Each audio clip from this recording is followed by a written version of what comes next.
তাহলে লোভ থাকা মানে আমি ফিতনার মধ্যে পড়ে যাব, আর অল্প তুষ্ট থাকা মানে আমি ফিতনা থেকে বেঁচে যাব। আপনাকে আল্লাহ অনেক সম্মান দিয়েছেন, আপনার ভাগ্যে যা ছিল আপনি পেয়েছেন, আমার ভাগ্যে যা ছিল আমি ততটুকু পেয়েছি। আপনাকে দেখে যদি আমি লোভ লালসার শিকার না হই তাহলে আমি ফিতনা মুক্ত থাকলাম, আর যদি আপনাকে দেখে লোভ লালসার শিকার হই তাহলে আপনাকে হিংসা করবো, নইলে আপনার ক্ষতি করার চেষ্টা করব, আপনার সম্মান নষ্ট করার চেষ্টা করব, আমি ফিতনার মধ্যে পড়ে গেলাম।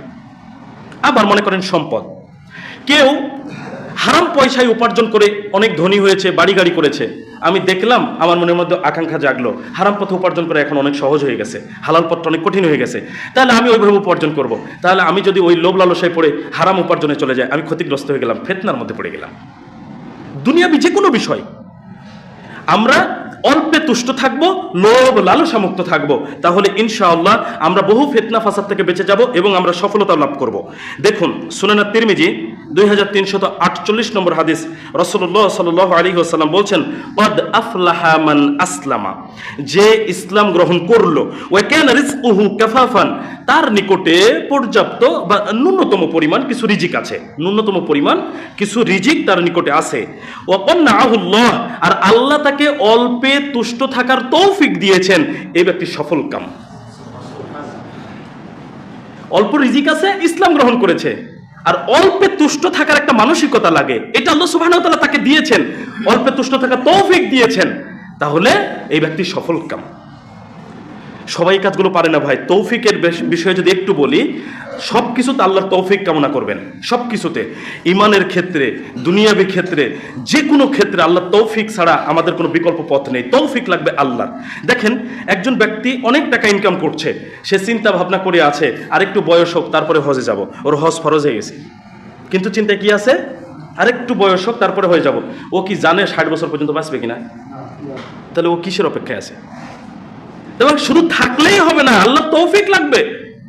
আর আরেকজন ব্যক্তি নিয়াত করে গরু পালন করছে, আমি হজে যাব, এক সমান। একজন ব্যক্তির পকেটে 10,000 টাকা আছে, একজন ভিখারি এসে দাঁড়িয়েছে, তাকে 2 টাকা বের করে সে দিতে পারছে না, টাকা আছে। আর একজন ব্যক্তির পকেটে হয়তো 100-150 টাকা আছে, কিন্তু একটা ভিখারি এসে দাঁড়িয়েছে, তাকে 10 টাকা বের করে দিয়ে দিল, আল্লাহর তৌফিক লাগে। এখানে আমার বিশ্বাস এই অঞ্চলটা যথেষ্ট ধনাঢ্য লোকদের বসবাস আছে, সবাই জাকাত দেয়। কেউ আশা করছে আল্লাহ আমাকে সম্পদ দিলে আমি জাকাত দেব, আর কারো সামর্থ্য হয়ে গেছে তবুও জাকাত বের করে না। ইবাদত করতে আল্লাহ তৌফিক লাগে, সুতরাং আল্লাহর তৌফিক কামনা করতে হবে সব সময়। তো এই হাদিসে বলা হচ্ছে যে ইসলাম গ্রহণ করলো আর তার কাছে ন্যূনতম পরিমাণ কিছু রিজিক আছে, আর আল্লাহ সুবহানাহু ওয়া তাআলা তাকে অল্পে তুষ্ট থাকার তৌফিক দিয়েছেন, এই ব্যক্তি সফল কাম। বুঝার বিষয় আছে, অল্পে তুষ্ট থাকা এত সহজ নয়, কিন্তু যদি অল্পে তুষ্ট থাকতে পারি বহু ফিতনা ফাসাদ থেকে আমরা বেঁচে যাব।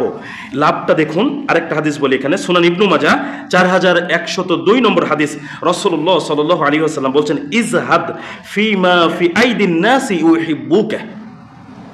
রাসূলুল্লাহ সাল্লাল্লাহু আলাইহি ওয়াসাল্লাম বলছেন, মানুষের নিকটে যা আছে তুমি তার প্রতি অনাসক্ত হও, অনাসক্ত বিমুখ হও তা থেকে, তার মানে তার প্রতি অভিমুখী হয়েও না, বা সেটার জন্য লোভ লালসা করো না, লালায়িত হয়েও না, তাহলে কি হবে, তারা তোমাকে ভালোবাসবে।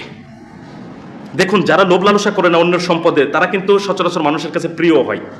আপনার অনেক আছে, আপনার সাথে একটা ব্যক্তি উঠা বসা করে, কিন্তু আপনি কোনোদিন বুঝলেনই না যে তার আপনার সম্পদের প্রতি কোনো লোভ লালসা আছে কিনা। যদি দেখেন যে কোনো লোভ লালসা নাই, কিছু মনেও করেন, আপনার সাথে স্বাচ্ছন্দ্যে উঠা বসা করে, দেখবেন লোকটার প্রতি আপনার এমনি ভালোবাসা আছে। কিন্তু যদি আপনি বুঝতে পারেন কেউ আপনার সম্পদের দিকে লোলুপ দৃষ্টি দিচ্ছে, কোনোভাবে চেষ্টা করছে সম্পদটা লিখে নেওয়ার জন্য, কোনোভাবে আপনাকে একটু আপনার সম্পদটা নষ্ট করার জন্য চেষ্টা করে, আপনি বুঝতে পারলে কি করবেন? তার সাথে তো মিশবেন না, অবশ্যই তার থেকে নিরাপদ দূরত্বে অবস্থানও করবেন, স্বাভাবিক কিনা। তাহলে আমরা রাসূলুল্লাহ সাল্লাল্লাহু আলাইহি ওয়াসাল্লাম আমাদেরকে শিখিয়ে দিচ্ছেন যে যার কাছে যা আছে ওইটার প্রতি তুমি অনাসক্ত হও, তার মানে ওইটার প্রতি উৎসাহিত হয়েও না, লালায়িত হয়েও না, ওখান থেকে বিমুখ থাকো। তোমার আছে, আমার নেই, আল্লাহ আমাকে যা দিয়েছেন আমি সেই অল্পতে সন্তুষ্ট আছি, আলহামদুলিল্লাহ। দেখবেন আপনার প্রতি মানুষের ভালোবাসা থাকবে।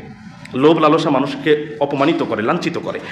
তাহলে আমরা ষষ্ঠ পয়েন্টে জানলাম, অল্পে তুষ্ট থাকা এবং লোভ লালসা মুক্ত থাকার মাধ্যমে আমরা অনেক ফিতনা ফাসাদ থেকে বাঁচতে পারি। আল্লাহ